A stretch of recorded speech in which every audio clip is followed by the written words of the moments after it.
La famille, bonjour. J'espère que tout le monde se porte bien. Quant à moi, ça va, par la grâce de Dieu. Aujourd'hui, la vidéo, c'est pour la diaspora africaine. Je sais que dans bientôt, c'est la fin d'année. Beaucoup vont venir ici en Afrique, dans leurs différents pays, pour rencontrer leur famille, pour passer du temps en famille, pour la fin d'année. Cette vidéo, c'est pour tirer vos oreilles.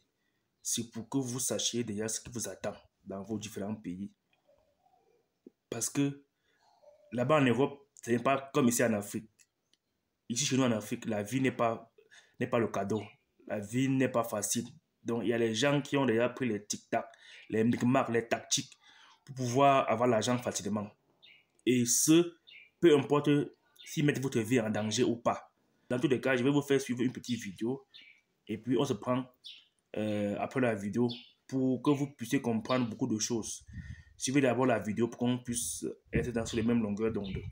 La maison silencieuse, les murs semblent se resserrer autour des membres de la famille du jeune Gisèle Emmanuel Ebena, les emprisonnant dans une douleur sourde et palpable. Le jeune élève de 13 ans est porté disparu depuis sa sortie des classes l'après-midi de vendredi dernier. Sa maman, envahie par un abîme de peur et de désespoir, revient sur leur séparation cette matinée de vendredi. Il est venu dans ma chambre, me dit au revoir comme d'habitude. C'est du bon journée. Je lui ai remis son argent de transport et il est parti. L'heure de rentrer, on a patienté. Son retour, en vain, on ne l'a pas vu jusqu'à aujourd'hui. C'est ici, au carrefour Spar, nouvelle route Bonaberry, à moins de 100 mètres de son établissement, que l'adolescent a été aperçu pour la dernière fois. De retour des classes en compagnie de son camarade, ce dernier ne remarquera pas la disparition de son ami. Ebena était derrière moi. Dès qu'on traverse la route, on arrive à Spa.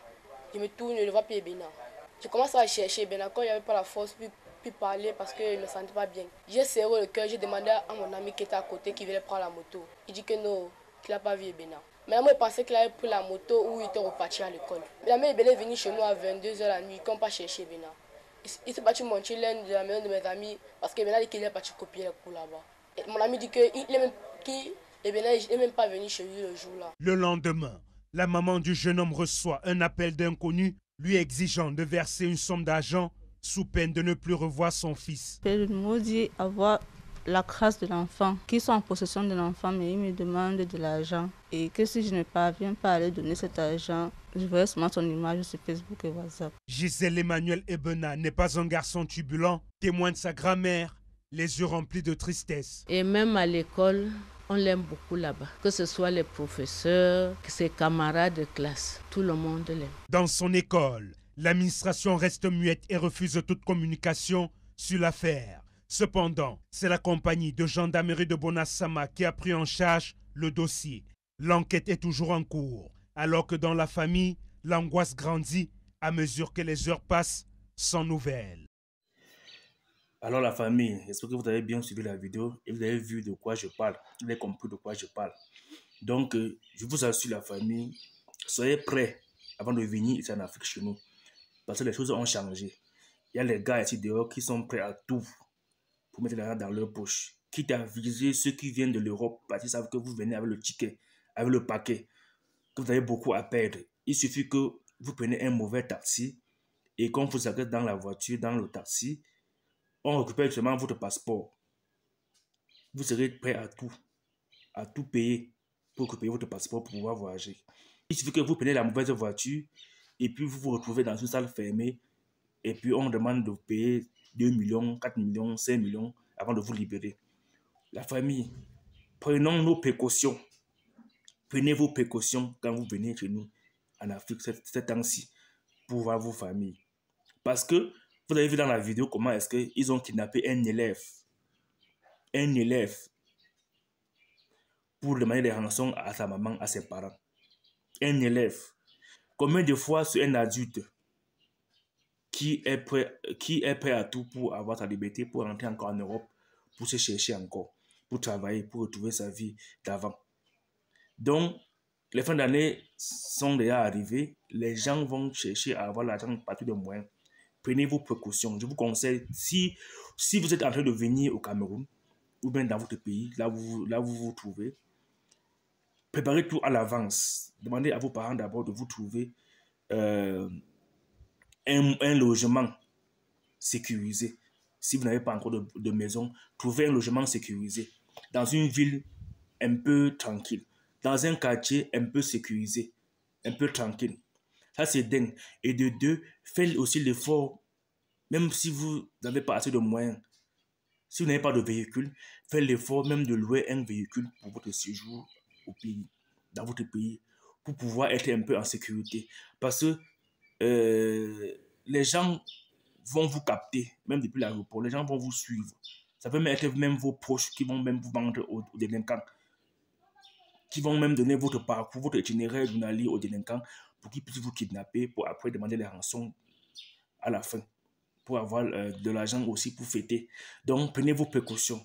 Savoir avec qui marcher. Ne soyez pas trop dans les endroits publics, dans les endroits qui vous rendent vulnérables, parce que je vous assure, vous avez bien vu la vidéo, non? Et ce n'est pas la seule vidéo du genre. Il y a plein de vidéos ici dehors qui parlent de la même situation, qui parlent du kidnapping. Quand on vous kidnappe, on vous enferme et puis on demande un rançon. Je ne sais pas si c'est parce que la vie est dure ou bien c'est parce que les gens voient trop les films. Parce que là, vraiment, je vois que les choses basculent. Vous enlevez un enfant. Vous enlevez un enfant du lycée. Vous demandez les rançons à leurs parents. Parfois, les parents n'ont même pas les moyens de payer. Ils n'ont même pas l'argent. Ils sont même endettés même pour payer le corps de l'enfant en question. Vous voyez un peu. Donc, on est allé à ce niveau. L'Afrique s'est rabaissée jusqu'à ce niveau, la famille. Donc, prenez vos précautions. Si on a fait ça à un enfant, combien de fois à un adulte, on sait qu'il vient de l'Europe? Parce que prenez vos précautions. Même votre voisin peut vous vendre aux délinquants. Vous savez, chez nous en Afrique, il n'y a pas tellement de sécurité garantie. Au niveau sécurité, au niveau police, franchement, c'est facile pour eux de faire leur coup. Donc, c'est à nous maintenant de prendre nos précautions, savoir marcher, savoir se tenir pendant le séjour, pendant nos séjours ici en Afrique, quand on vient. Je parle principalement de la diaspora parce que je sais que les gens vont vous viser beaucoup parce que vous venez de l'Europe fraîchement, vous avez encore l'argent sur vous et vous n'avez pas le temps à perdre. Vous venez pour 1 semaine, 2 semaines pour rentrer.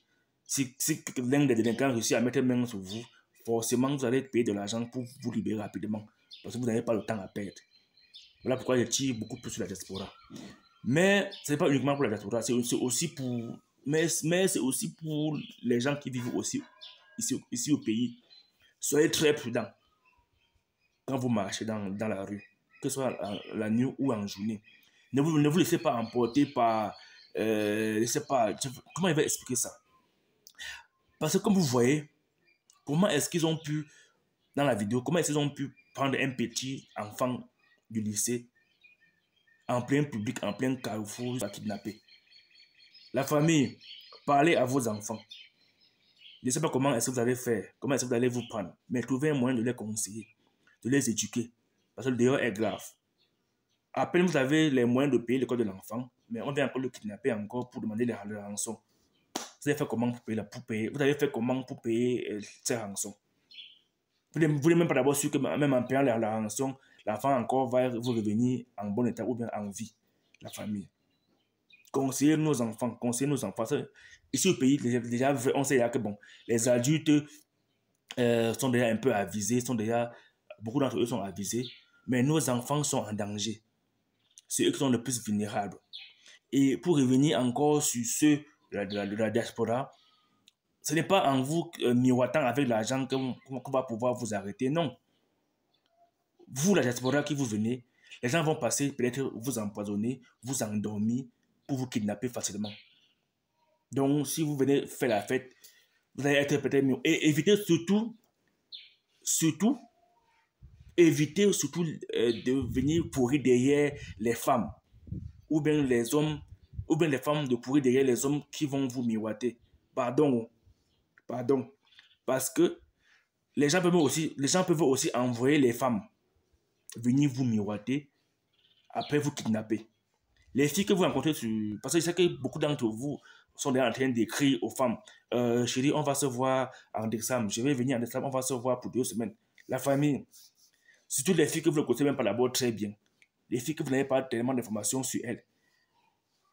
Pendant que vous tissez votre plan pour venir vous amuser pendant 2 semaines, elles ont fait leur plan pour vous kidnapper, pour avoir de l'argent. Soyez très prudent. Soyez très prudent. Vous tissez votre plan pour venir vous amuser, que ce soit fille ou garçon. C'est quand vous vous retrouvez dans une chambre à deux, c'est là où votre bière que vous buvez ou bien votre eau que vous buvez est déjà empoisonnée.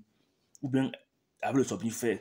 Vous dormez et puis vous vous retrouvez quelque part enfermé. On demande 2 millions, 5 millions, 10 millions qu'il faut payer pour qu'on vous libère. Ça se fait. Beaucoup ont été victimes de ça.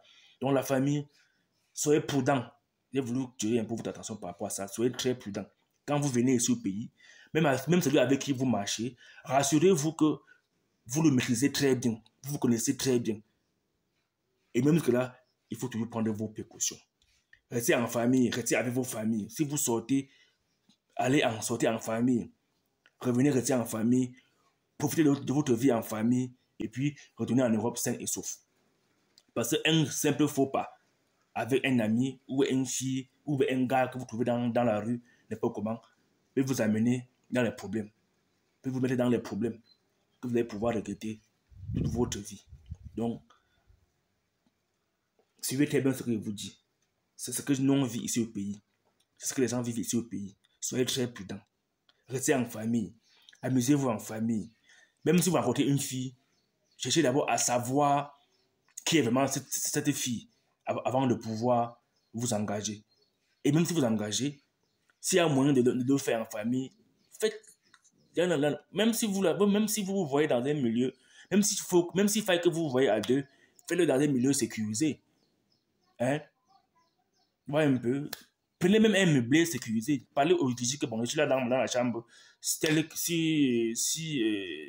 Bref, prenez vos sécurités. Soyez prudents dans la famille. Sur ce, portez-vous bien. Passez une très bonne journée. Et on se voit dans une prochaine vidéo. Merci.